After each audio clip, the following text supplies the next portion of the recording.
anh em, chào mừng anh em đã quay trở lại với channel của mình. Trong video clip ngày hôm nay thì mình sẽ cùng nhau đi giải đáp cái thắc mắc của bạn Toàn. Thắc mắc bạn ấy hỏi về cái cặp là nữ bá tước gai cộng với lại Spanner hay là nữ bá tước gai cộng với chiến binh thiết giáp, thì cặp nào tối ưu hơn dành cho các đơn vị xe tăng chiến đấu chủ lực. Ok. Rồi thì trước tiên muốn phân tích được về cái cặp đôi này thì có lẽ chúng ta sẽ phải điểm danh qua về cái kỹ năng của cô làng nữ bá tước gai trước. Bởi vì tất cả bạn đều xoay quanh một cô làng này thôi, và bạn đang tìm kiếm một sĩ quan phụ để đi kèm với cô làng này và dành cho các đơn vị xe tăng chiến đấu chủ lực. Thế thì cái đặc trưng của cô làng này là gì? Cô làng này là một cô làng cho các đơn vị xe tăng mà chuyên về phòng thủ. Đấy, nó có cái thuộc tính là garrison và defense, tức là chuyên về đồn trú và phòng thủ. Ok. Cụ thể là trong cái quá trình mà tham chiến ở trên chiến trường thì cứ mỗi lần mà phát lộ ra kỹ năng thì cô làng này sẽ có một cái lớp giáp lên đến 1500. Đồng thời là tăng thêm cái phần hỏa lực cho đơn vị xung quanh một ô lưới bản đồ thêm 8%. Cái kỹ năng thứ hai của cô làng này là tăng phần sát thương cho đơn vị xe tăng đó thêm 20%. Và hai kỹ năng tiếp theo, một cái thì giảm sát thương kỹ năng của kẻ địch bắn vào người mình là 30%, và một cái là tăng độ bền lên đến 40%. Còn kỹ năng thức tỉnh là một kỹ năng mới, nó búp cho các căn cứ. Khi mà cô nàng này đồn trú ở trong căn cứ thì kẻ địch tấn công căn cứ của bạn thì các căn cứ nó sẽ có thêm một cái lớp giáp nữa để hứng chịu sát thương của kẻ thù. Đấy là các kỹ năng của cô nàng này. Rồi tiếp theo thì anh chàng Spanner thì sẽ có những cái kỹ năng nào? Kỹ năng đầu tiên của anh chàng này là một kỹ năng liên quan đến khả năng hồi phục độ bền. Đó. Kỹ năng thứ hai thì liên quan đến sát thương công trình, và kỹ năng thứ ba thì tăng về độ bền. Còn kỹ năng thứ tư thì là hồi phục theo thời gian nếu như chúng ta không tham gia vào combat. Và các kỹ năng của cô làng chiến binh thiết giáp thì cũng xoay quanh vấn đề về phòng thủ. Là kỹ năng thức tỉnh thì sẽ là búp thêm một cái lớp giáp nữa lên đến 2000. Và kỹ năng thứ hai thì tăng về sát thương lên đến 15%. Kỹ năng thứ ba thì là tăng kháng sát thương cho các đơn vị xe tăng là 50%. Và kỹ năng thứ tư là búp về độ bền và búp thêm kháng là 15% và 8% nữa. Đấy, ngoài ra thì cái kỹ năng thức tỉnh nó cũng sẽ có một cái lớp nó sẽ có thêm một phần giảm sát thương của cho căn cứ khi mà kỹ năng của kẻ địch nó bắn vào căn cứ của bạn.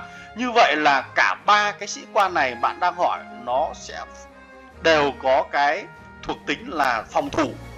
Thế thì khi mà chúng ta triển khai tất cả những sĩ quan phòng thủ cho một đơn vị xe tăng chiến đấu chủ lực thì mình nghĩ rằng bạn đang có xu hướng chơi về lối chơi phòng thủ là chính.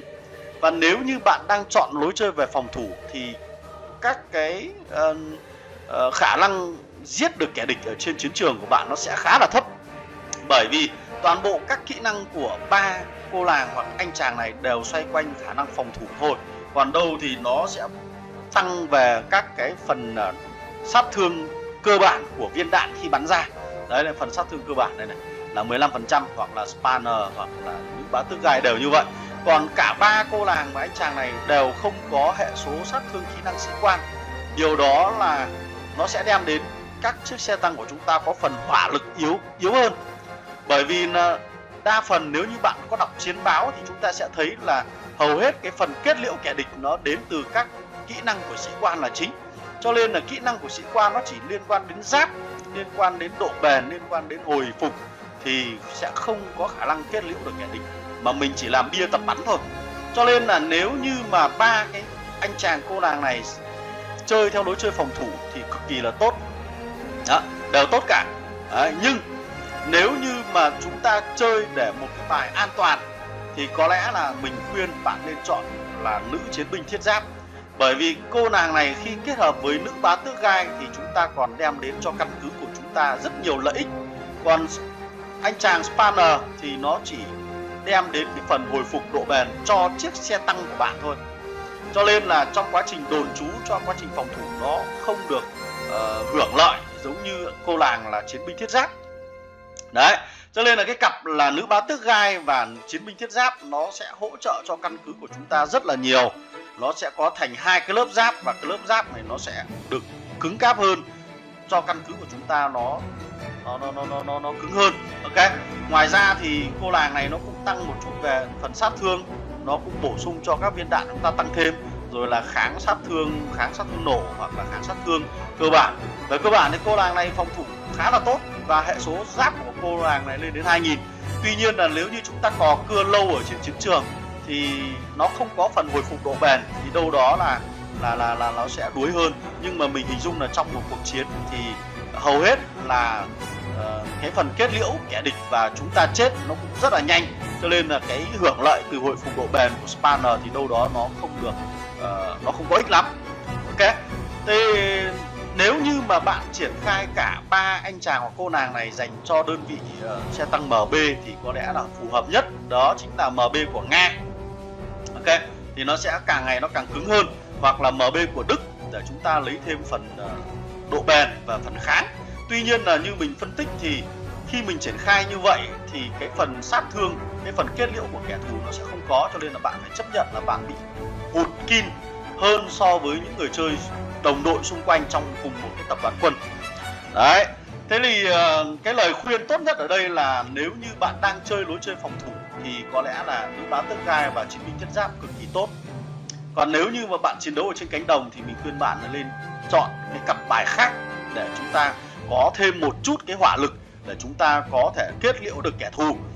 Đó, thì nó hay hơn, thì nó có vẻ gọi là vui vẻ hơn. Chứ còn nếu như bạn chỉ giết không, chết 102 nhiều quá thì chúng ta bị âm. Mà bị âm nhiều như vậy thì chúng ta cảm thấy là nó cũng không vui vẻ gì. Ok. Rồi khi mà bạn đã sở hữu nữ bá tước gai thì có nghĩa là mình hiểu rằng là máy chủ của bạn đã có thể mở khóa được 2 ô huấn luyện kỹ năng này.